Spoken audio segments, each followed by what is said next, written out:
There's a part of me that really empathizes and feels bad for Shedeur, right? Like it's clear that he's in a relationship that doesn't want him.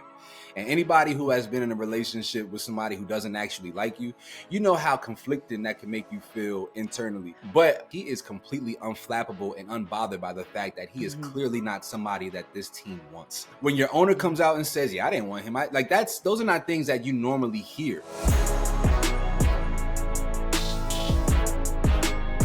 Okay, Rodney, Shedeur Sanders had a pretty impressive showing in his debut. If it was a preseason game against the Carolina Panthers, but his numbers were okay. He went 14 of 23 for 138 yards, 2 touchdowns. He was sacked twice in this matchup, but a lot of people had some things to say about Shedeur, trying to figure out if he was going to be able to be successful at the next level. After one game, what are you thinking?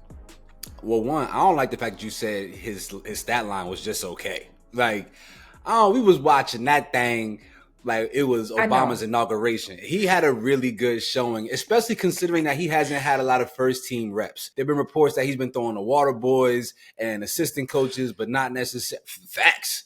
And literally because one of my friends works with the Panthers, he's the DB coach at the Panthers. I was asking him and I was like, "Yo, practice throughout the week. Who was he throwing to?" And he was like, "Yeah, I mean, he wasn't necessarily always throwing to receivers with jerseys." So all things considered, I thought Shedeur had a phenomenal showing. I thought that he showed a great amount of poise in the pocket. Obviously, he has some things to work on. The athleticism, that was one of the biggest criticisms of his game, not being able to translate from college to the pros, was a little bit on display. He was a little bit elusive. Granted, he wasn't going against first teamers, but I thought he did a really good job of having good touch. His accuracy is insane. Yeah, maybe he doesn't have the most lively arm. He might not be able to throw down the field 65, 70 yards. But, man, in terms of accuracy, is very, very precise. Very precise. Yeah, the kid's a playmaker. He has the intangibles, the things that some other quarterbacks are trying to learn. It just comes naturally to him. But yeah, I mean, it was really interesting to watch, especially when you can get behind a better offensive line. I know that was kind of an issue in Colorado. So when he has time to really sit there and kind of assess what's going on, he looks a whole lot better. I feel like this is coded language. I feel like this is something that you're not saying, that you're implying. There's a part of me that when I hear that, right? I hear what I'm hearing is no. Like if he has time and if he has a clean pocket, he's good. But I think in chaos and controversy, Shedeur actually has a level of poise. I just want to make sure. Yeah, no. I'm saying we all saw him the last 2 seasons get beat down. I mean, he was running for his life. He was sacked more than any other quarterback in college football. So that's what I'm saying. He can be more comfortable. Okay. So I'm really putting it on the O-line, but not him. So my question for you is, because you are the NFL insider here. All right. So right now the Cleveland Browns are carrying 5 quarterbacks. Yeah. 6 if you include Deshaun Watson. It's real crazy. Exactly. So if you're the Cleveland Browns, do you have Shedeur Sanders playing that many snaps because you're trying to showcase him to trade him? Do you feel like he has a spot on this roster? And the only reason I'm asking is you're not going to get rid of your 3rd round draft pick. You obviously have Flacco in there for a reason. Kenny Pickett you brought in for a reason. Teams don't generally carry 4 quarterbacks. Somebody's not going to make the cut. And I'm wondering who this is going to be. Yeah, I think before this game, a lot of people assumed that Shedeur would be cut and hopefully picked up by another team. I know, but I think that the people that were watching this game, the jersey sales, it would be very unsmart for Jimmy Haslam and this Cleveland Browns franchise to get rid of somebody that is just so electric. Why would you do that? I think that Dylan Gabriel has not shown you anything. He's been hurt. He has a hamstring injury. So I know you got him in the 3rd round, but I think that it's better to release. I know how this works. You already know. If I draft you with the 3rd round pick, I got to protect my job. That means I got something wrong, and they do not admit guilt in the NFL. You know that. I know, but it would be. I'm just telling you what I would hope to happen, because he's already shown you that he's a little injury prone. And I mean, Kenny Pickett, child. I mean, you got so many quarterbacks, and then they just got Snoop Huntley as well. Yeah. You just got way too many quarterbacks. You can't even have this many people on practice team.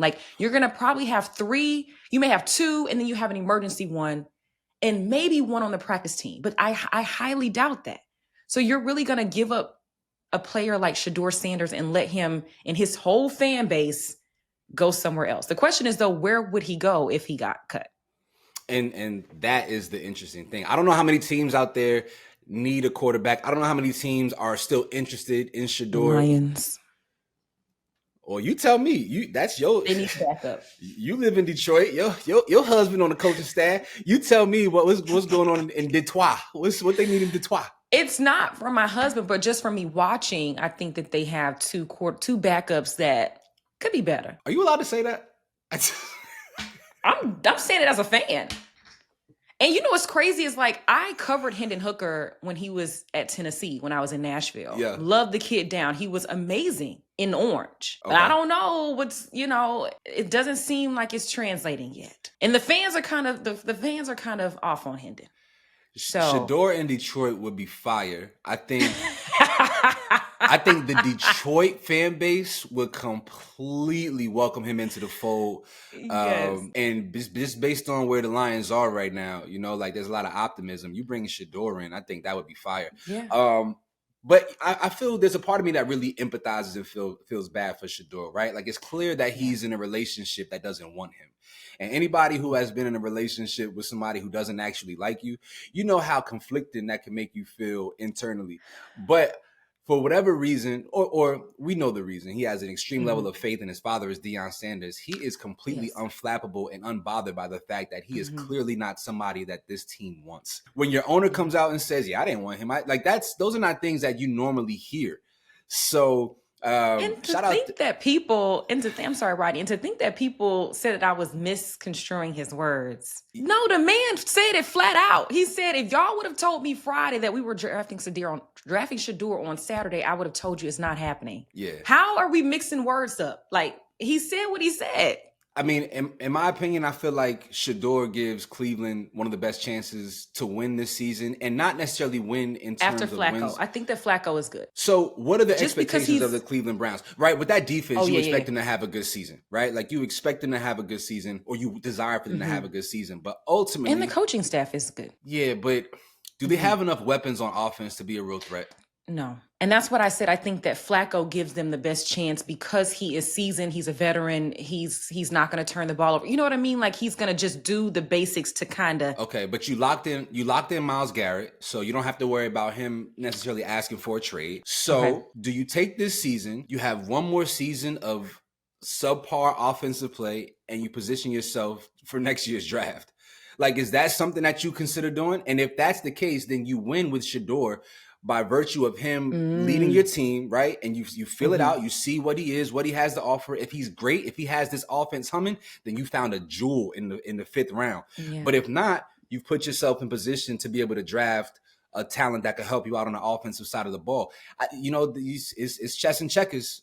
Unfortunately, though, Rodney, like you just said, like, okay, they traded for Kenny Pickett. They drafted Malik Gabriel in day 2. So there's other people that have to get a chance before we can actually even see Shedeur suit up during the regular season. And I think that's kind of unfortunate as well. And another thing is like Shedeur has gone through so much. Like I did this on a short, like a couple of weeks ago, like after the Shedeur Sanders cancer stuff and how like Deion didn't even let his kids know. Cause he's like, look, I got stuff going on, but my kids got other things going on too. And I don't want to bog them down with my health. And so now he knows about what's going on with his dad. So I'm like, there's just a lot of stuff mentally that this kid is going through, and he's still able to come out and perform in a way that we're not really seeing other rookies perform. So I saw a clip with him and Myles Garrett, and it was so fly. So he got to the sideline after scoring a touchdown, and he was like, "Yo, Myles, like, you see my spin move? Like, I got away from the defender. You saw my spin move? Like, that would work on you, right?" And Myles was like, "Man, hell no." And so they were just going back and forth. But Myles Garrett at the end, when it was like a minute and a half long clip at the end, Myles Garrett hits him on the shoulder and was like, "Yo, we gonna need you." And so one of the things about Shedeur is like, how does he galvanize the group? How does he galvanize men? And so for me, for the star player of the team, to embrace him in that way, I thought was a really big statement. But let's definitely talk about the reporter that Shedeur spoke with in a very nice manner, please.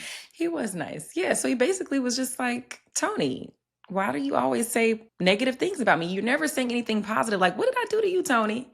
And it was really sarcastic and really funny. And Tony Grossi, the reporter, I guess out of Cleveland, he was just shooketh in the face. He was just dumbfounded. But I mean, I think, listen, this is a kid we talking about. Like, Shedeur is really a kid, and he like putting folks in their place. He did it in such a respectful manner, though. It was like he had a smile on the face. It was light. It wasn't aggressive by any stretch of the imagination. And I was just like, I want that. Like, I want to be able to convey my disdain for somebody in such a pleasant way that it makes them feel awkward about what I'm saying because my disposition is so warm and gentle. Like, that is a superpower. You know, like when somebody bothers me, I go here.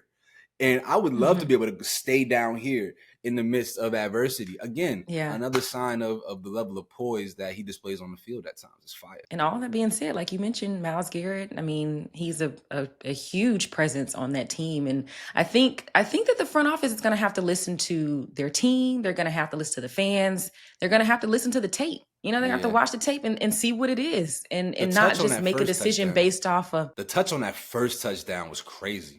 Like, I'm sorry. Like that first tug, I was like, it was good. Not everybody could do that. But those receivers were good too. They were making some good catches as well. So I don't know if they second or third team.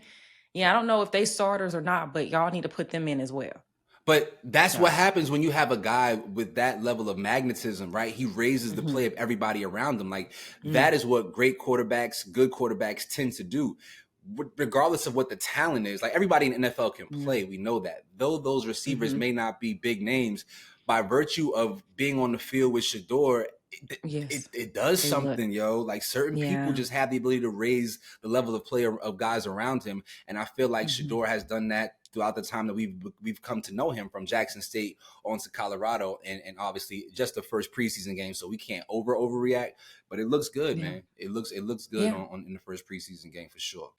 You all let us know your thoughts on Shedeur Sanders' first preseason game. Do you feel like he should be a keeper for the Cleveland Browns, or should the Browns look to move him? We want to hear your thoughts in the comment section. And please head over to the link in our description box. We will have you updated on all of the latest happenings in sports. Please do that for us. Thank you. Yeah, tap into the newsletter, family.